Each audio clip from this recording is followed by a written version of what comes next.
You get the thought that you want to be a part of something that brings people together? Well, that's exactly what gaming does. Now, I'm not going to talk about gaming in of itself. I will be talking about one specific game, which is my favorite game for a long time now, and that game is FIFA. FIFA is a football simulation game, and now I'm sure everyone has had the thought come to their mind that something they just want to escape from their regular normal life, have fun doing something. That's exactly what FIFA does for me, and as well as the thousands and thousands of people that play this every day, hours and hours on end. But in general, I like to play. I like to play video games, but FIFA has been the game that's been helping me get through stress, whatever it may be. It doesn't matter. FIFA is the one game that's helped me get through all of that. Now, I will talk to you about the values, the important values that it could show people. You may think, what is the game gonna show people? This game could show people creativity, because when you're in Ultimate Team, which is one of the game modes, you build a team with chemistry. Chemistry is important because you need chemistry for your players to play at the top of their capabilities. And that's what FIFA does. You get to build your team, whether it be from French, Spain. You could build a team, different nations, different leagues, doesn't matter. You build your team, you go into a game, you make your custom tactics, whether you want to play attacking, defensive, possession, it doesn't matter. You could do that by yourself, but your creativity.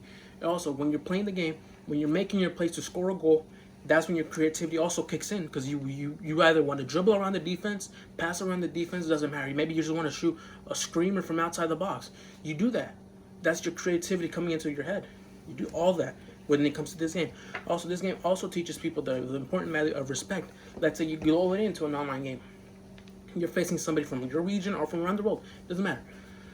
And they beat you, but they were the better player. You get the sense of respect for them, because you're like, oh, respect for him, respect to him.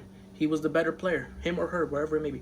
You get that respect towards them because they beat you. They were the better player that day. You respect them for that. And now you may think the people use the game, right? Not just for Ultimate Team. There's different game modes. There's the kickoff where you can bring people over to your house and you play the game, have fun with them. There's also another game called Career Mode where you could either be a manager and manage your favorite team, bring players in, sell players, whatever it may be. There's also the Player Career Mode where you create your own player, go through the ranks of a team. Let's say you start Liverpool from their low division team, their academy, or you go and then you make it to their starting 11 in the Premier League, or you can start at Real Madrid at their academy, and then from there make it to their league, the La Liga, be in the top of be in the starting 11, go to the Champions League. That's what FIFA does with that game mode. Some people play it for. Also, the culture of FIFA has gotten so big that much like basketball, culture of basketball, there's famous basketball players, there's famous football players. Well, for this, there's famous FIFA players. Like one that comes to my mind, which is probably the most popular one right now. His name is Castro 1021. All he does is play FIFA every day, and per stream he gets on average 24,000 viewers, which is insane to think about. That's 24,000 people joining in to watch one person play the game they love, and that's amazing because 24,000 people that you could talk to about one game, and that's FIFA. That's what FIFA does. Also, the way I identify with it, because I've always loved watching football, more so now than I did before.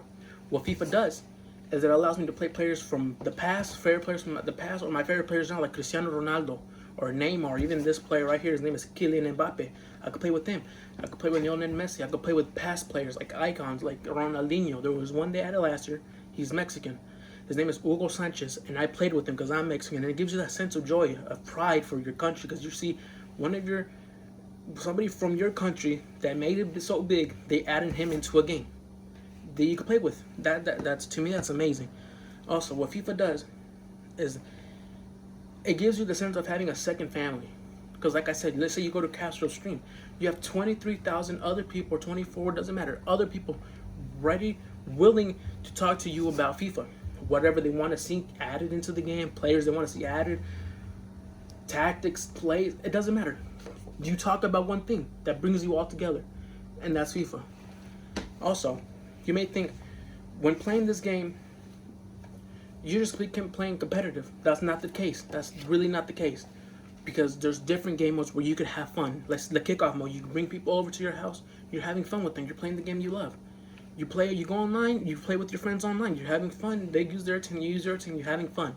It's not all about competitive, and that's what FIFA does. FIFA, people think it's competitive only. No, it's not. You could have fun playing this game, and it brings you together with other people around the world. You can make friends, meet them in real life because of this game. And to me, that's just amazing. Thank you for listening, and enjoy the rest of your day.